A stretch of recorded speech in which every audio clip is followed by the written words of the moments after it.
are live. Good morning, everybody. Welcome to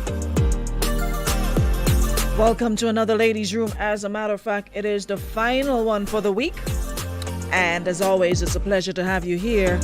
So, just giving you guys a couple seconds to come on into the live room.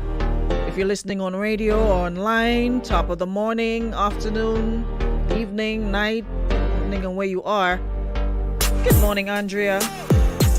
So nice of you to join us this morning. We got I've got because I'm flying solo this morning. I've got two pieces that I want to share. So two topics that I want to touch inside this room. One is sort of piggybacking on yesterday's conversation. Was in discussion with someone and it gave me quite a bit of information, and thought I'd do a quick follow up on the topic we had yesterday, and it's to do with retraining children to show respect after a toxic relationship ends, because a lot of the times we are in those toxic relationships, another kind that Ricardo and Patrice sang about, but the really toxic ones with domestic violence and just blatant disrespect and cursing each other out, and the madness that happens in those sort of relationships, really toxic, fighting, physical fighting and what have you.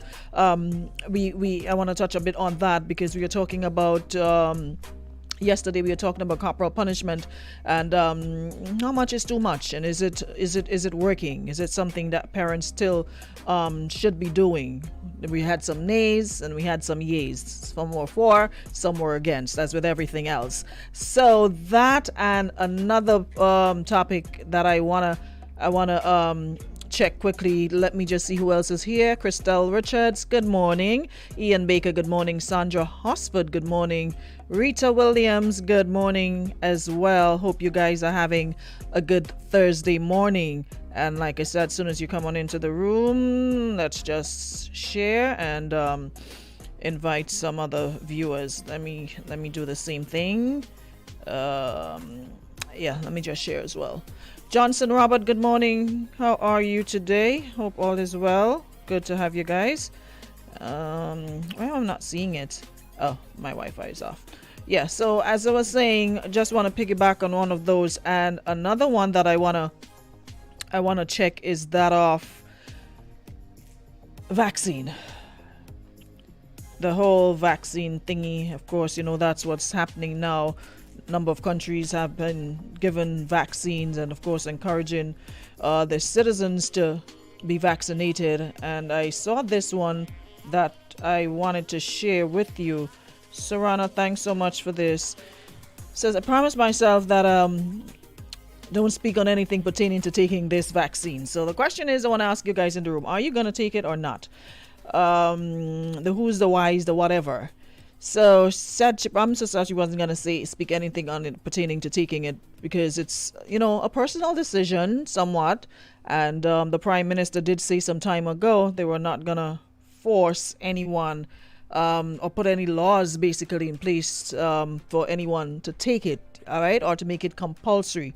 Well, that is for now. We don't know if that's going to change later on down the road, but for now it is not compulsory. There's no laws forcing you to take it, so it's sort of a personal decision for now until whatever changes occur. But in the meantime, what are you gonna do? Are you gonna take it? That's the question. And I'm just trying to share. Okay, think I got it done. Yeah, so it's just, I noticed folks continue to stress on the fact that you can still contract COVID-19 after being vaccinated, and yes, you can. However, the vaccine prevents you from getting the life-threatening effects. What it does is brings your immune system in a ready mode to start fighting COVID-19 if you were to contract the disease. And why I decided to highlight that, because folks are comparing vaccines long ago to present. However, vaccinated as a child for chicken pox. As an adult, contracted chicken pox. However, when I got it, it wasn't severe, 2 or 3 little bumps, and the itching lasted about a day or two.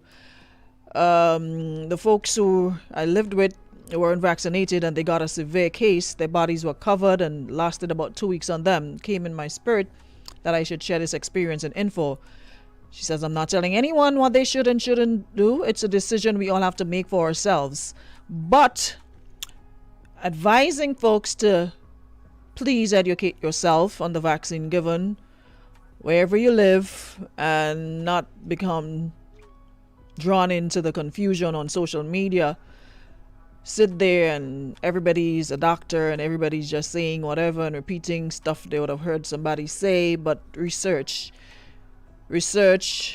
and make your own decision whether you want to take it or you don't want to take it. It is a personal decision, but research. But I'm seeing a whole lot of different statuses or comments relating to it, and the only thing I haven't seen is somebody saying that it's giving them wings, or because you see all sorts of crazy stuff. So folks say it makes you causes men to have problems in the bedroom department. I saw another one saying that that it interferes with your ability to think. Listen, at the end of the day, it's a personal decision, all right? And let's leave it at that. If you don't know, don't speak on it. Do the research. It's a number of different avenues to get, information from. Use it. And y'all are just making other people go absolutely crazy with all these theories and conspiracy theories and what have you, and this gonna happen and that gonna happen and what have you. Let people make their own minds up. Let them do their research, and let's, cut out all the frills and everything around it. Yeah? At the end of the day, like I said, it is not mandatory as yet. We don't know if it will be, but until such time, you have a choice to do it now. You have a choice to wait. But, the panic, and the sky is falling if you take it. It is, I don't think it's helping the cause. All right. So y'all going to decide what you're going to do where that is concerned. So that was one. Another one that I wanted to piggyback off.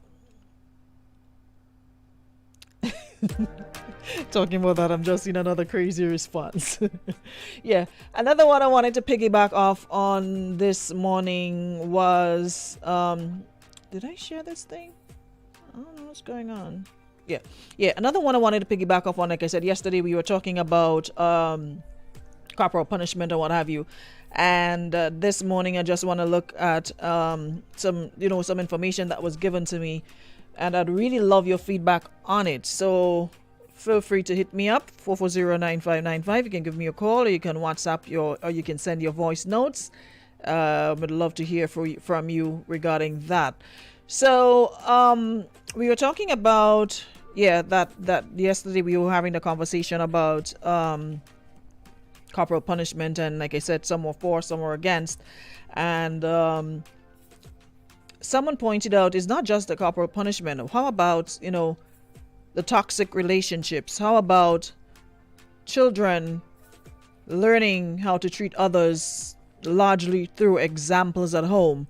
And person said if their fathers treat their mothers or vice versa disrespectfully, they learn disrespect in return. And it is generally accepted that children learn more from what parents do than from what they say.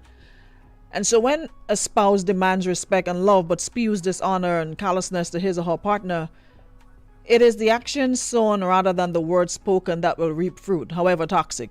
So when a toxic relationship between spouses end, how can the children from the union be retrained to show kindness and respect? Can they do that? How do we get them to cultivate self-respect after coming out of a situation where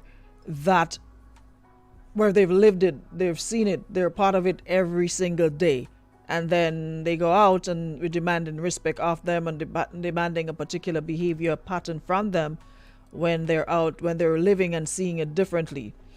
So I was given a couple tips, and one of which was to cultivate self-respect. The spouse with direct responsibility for the kids will need to heal and first ensure that they're in a place of wholeness and self-respect. And this is based on the same thought behind the emergency mask on an airplane. You simply have to get yourself in a position to help your kids, and that means ensuring you are well first. So cultivating self-respect is crucial, and this will involve setting appropriate boundaries in your life. Abusive, disrespectful conduct from the former spouse or others can no longer be tolerated. Cultivating self-respect may also involve writing down your values, accepting your strengths, your weaknesses. Also surrounding yourself with a loving, respectful community. That is very helpful in order to build new culture of respectfulness. Although some might say that is hard to find lately because we got younger parents and it's a case of mind your business. What happens in my home is not your business. It's no longer, village raising a child scenario and, families looking out for families. Not too sure how much that is present today in the present construct that we live in. But if it is, well, I that is somewhere you can turn. But you hear folks saying now more than ever that no longer exists. People are just about minding their business, unless it's some salacious gossip or something that they can take with and run all over. That's a different case. But people aren't involved in seeing the well-being of other people's families or children or village raising child, and other people were given the right and privilege to beat you or to pull you up if they see you doing something. From what I've heard, when they do that, parents joining children and curse the people out. Back in the day, you dare not involve yourself in one adult's business. If your neighbor and your parent had issues and they weren't on speaking terms, that was not your business. You're supposed to still pass, say good morning, good afternoon, good evening, good night, whatever. You dare not join in the big people business and say, okay, well, my mother and my neighbor ain't talking, so I ain't talking to her too. No. That was not your business. You were told to stay out of it and you stayed in your child's place. Also, even though you were not speaking and the neighbor saw you somewhere on the street doing something that you weren't supposed to be doing, they were given the privilege or the right to pull you up, send you home with a couple raps, and they will still come home and said what you did, and you get a couple more on top of it. Even before anything else, even if they were not on speaking terms, once it involved you, something to do with you, they had the right to go tell your parent, look, I saw her, I saw him down the road, cussing, fighting, doing whatever. So I'm not sure if those things still exist. Like I said, we had older parents, we had grandparents, and, people who looked out for each other.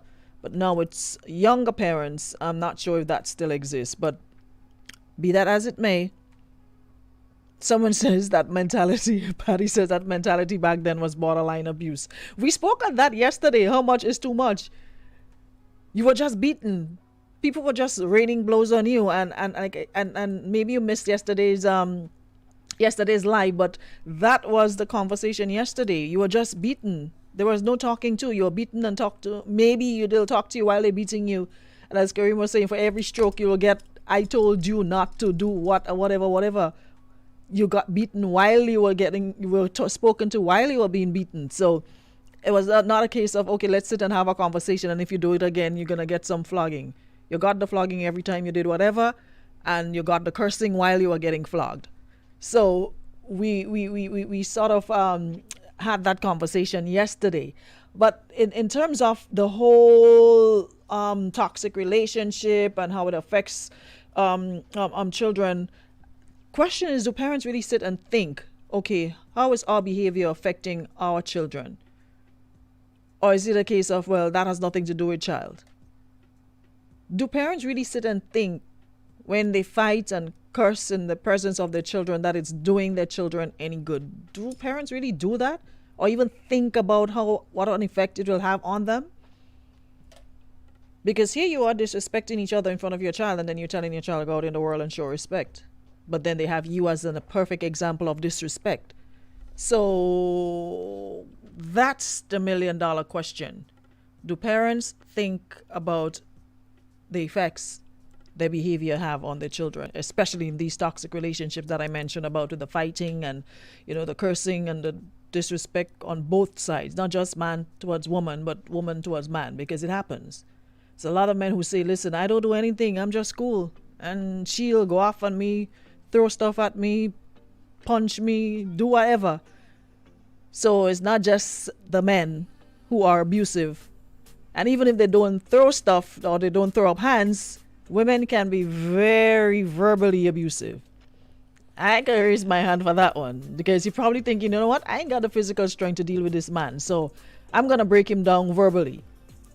So sometimes a curse out from a woman is worse than her putting hand on you, because the things you say, you look for the most hurtful things to say, the things that will break him and cut him down to size quickly.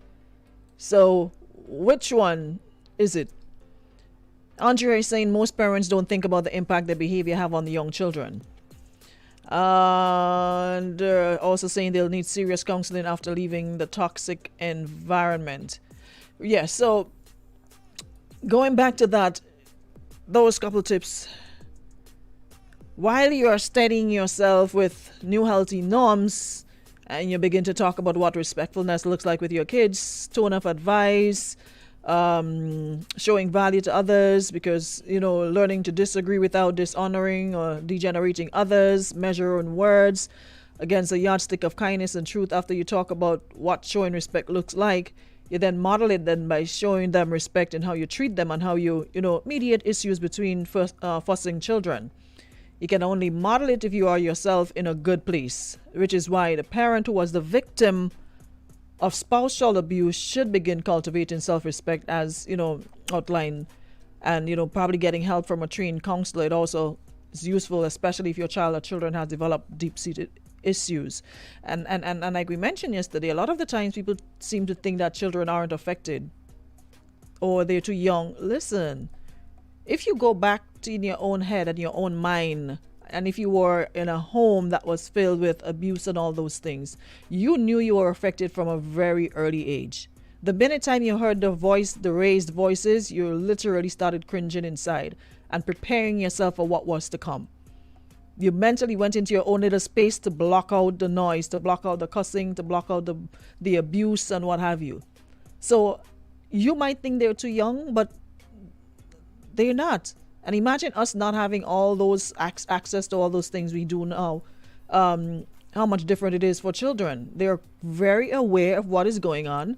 So, you might think, okay, it's nothing to do with them, but they are affected and they show it in other ways, in schools, amongst their peers and what have you. So it is something that I really wish we would stop and, think about for a minute, especially if you are in an abusive situation or in a toxic relationship, whether you're the person on the receiving end or the giving end, whatever. I really hope that you could just stop and think for a minute of the effect it really have on children. And at the end of the day, you can tell them, all right, it's nothing to do with them, but seeing the behavior, I'm not sure that even helps. Yeah, so we can speak about respect. You can tell them all you want about respect, but if they're living in an environment that shows disrespect, I am not too sure how that really works. Let me see if I can share a couple more comments. Someone says, Patty says, you always want to set an example for your child. You can't be head over heels with that thought process, though. You run the risk of not minding your business properly, trying to be an idealist in your child's eye. Of course, you want to make sure that they get both sides of the coin, but at the same time, there are things that you can control, right? And being in an abusive situation, in a toxic relationship, I'm not sure how that will trying to be an idealist in your child's eye if you're staying in that situation and getting beaten. As a former childcare provider, Andrea says, we see some of the children behaving inappropriate behaviors. We see some of the children behaving in inappropriate behaviors, and we know something is going on at home. It's amazing how they mirror what they see in their home environment. So many times I had to call in the younger parents, especially to have the conversation. They have zero clue that children as young as they are already like sponges, and that exactly is my sentiment. You might think that it's not they're not being affected, but they actually are being affected. They may not show it in front of you, maybe out of fear or out of whatever, but they'll show it to others, their peers, their teachers, others they probably know they'll get away with certain things with. They'll try it, but they wouldn't try it with you. They'll mirror it and mask it and pretend that they're not inappropriate. I was wondering, Andrea, you had me there for a minute. Yeah, so they'll probably not show it to you because they don't want to be on the receiving end either. A lot of folks get confused with, fear and respect. Instilling fear in your child is not respect. Because what they're afraid of acting out in front of you, they're going to do it with somebody else. They're going to go hitting other people's children, wanting to fight, wanting to cuss teachers, wanting to do all sorts of things, mirroring the behavior they're seeing at home. So they'll not do it with you. They'll not practice it with you out of fear. Don't get it twisted. It's out of fear. Don't think it's respect, or they respect you and probably fear you more than they respect you. Because they're going to go out and do it anyways with other people. So a lot of parents are instilling fear in their children and thinking that they're instilling respect. So I was given a whole lot of information. I didn't even get the opportunity to go through all because it's a lot. It's a lot. And it's something that maybe all young parents probably should take a little more time to understand, and especially if you're in relationships as well, like I said, that are toxic, and not the Drew and Patrice kind of toxic, but the physical abuse and verbal abuse kind of toxic, and just really bad for each other, but you're there because you share a space or can't afford to move out, or he's the breadwinner or she's the breadwinner, whatever the case might be, whatever the reason or reasons are, you are in that situation, and children are part of the home. It is not helping at all. Yeah, so I just wanted to share those two.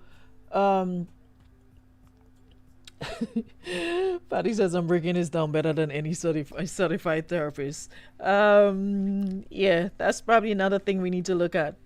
Yeah, that's my next area, my next journey. I'm definitely looking at that. But good morning, Francesca. I hope I got her name right. Francesca Alexis. Good morning. Welcome. You're late, but we're getting ready to wrap up in a little bit, in about a minute's time. But yeah, just wanted to share those because, like I said, a lot of the times we pay attention to when children are acting out, and we don't really pay attention to the reasons they're acting out. And if you look at the root cause, that's one of them. Being in a part of a toxic relationship amongst their parents and not being able to do anything about it, not being able to speak up or anything within the home, then they go out and do what they have to do. So we just want to remind parents that children learn how to treat others largely through examples at home, and if their father treats their mother or vice versa disrespectfully, they learn disrespect in return. So just to remind you again about cultivating self-respect, demonstrating respect to your children, introducing consequences and rewards, and not beating them as a consequence all the time. But there's a number of other things you can do. We live in an era where they can't do without their smartphones or their devices, and they need the internet, they need Wi-Fi.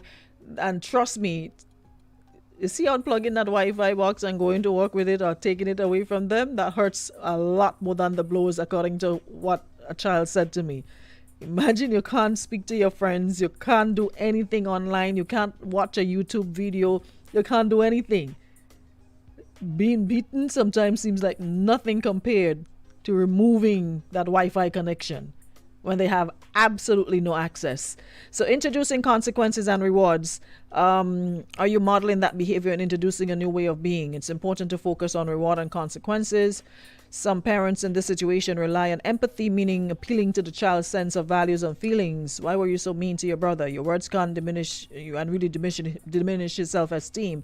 You might say to a child, but they say train up a child, and in this case, retrain up a child. Yeah? There's no excuse. Remember that book? It's a good book. It's a good read.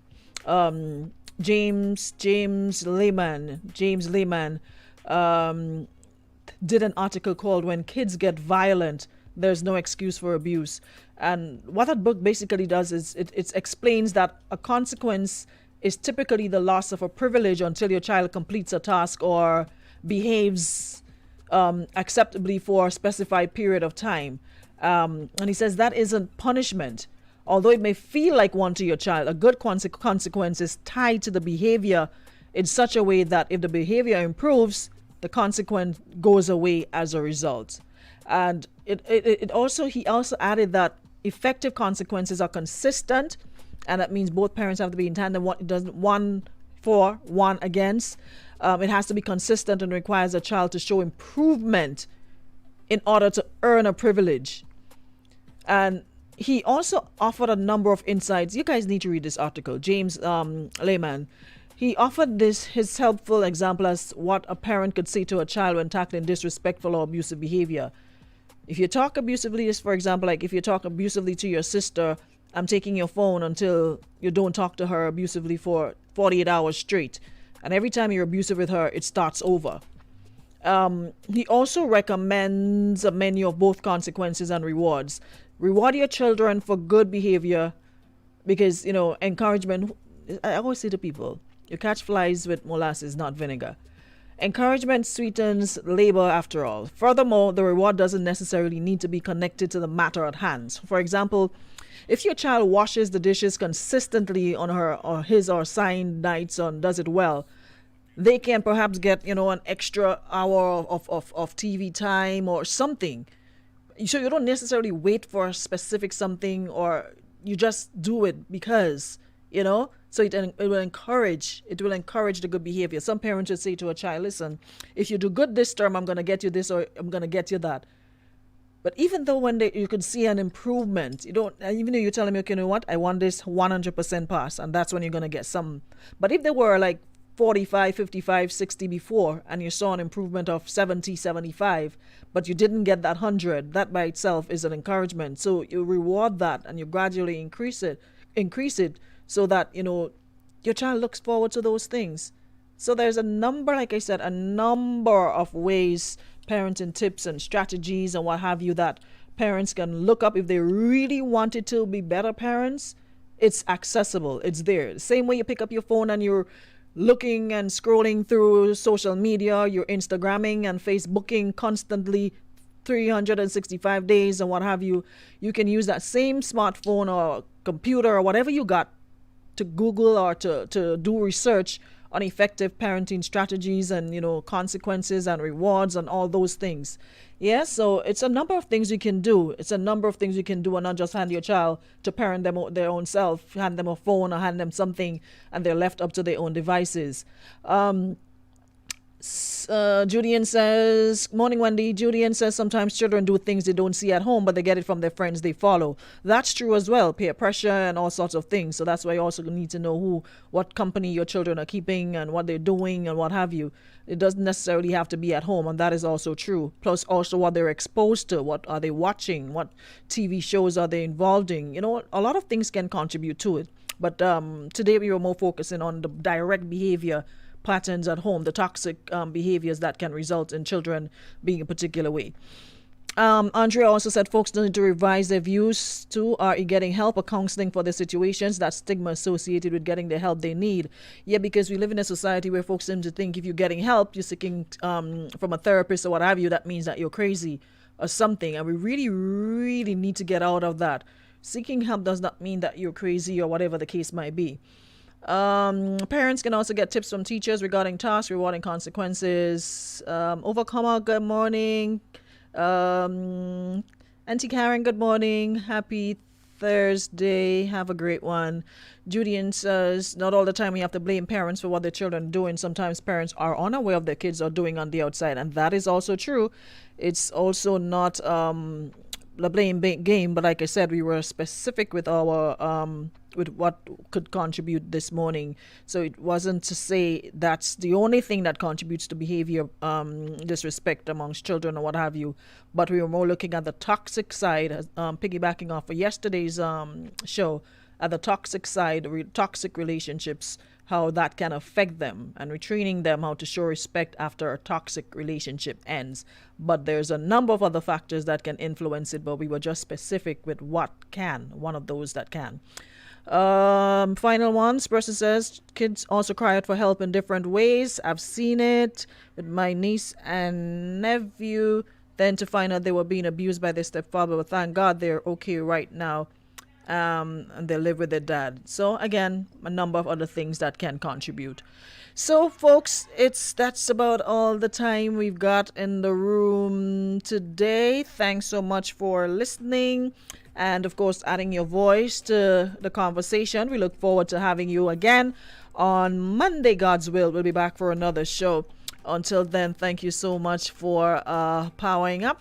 And just a reminder that our ladies' room came to you through the kind compliments of our friends at Beacon Insurance and Western Union. All right, have a great Thursday, guys. Catch y'all on Monday, God's will, for another one.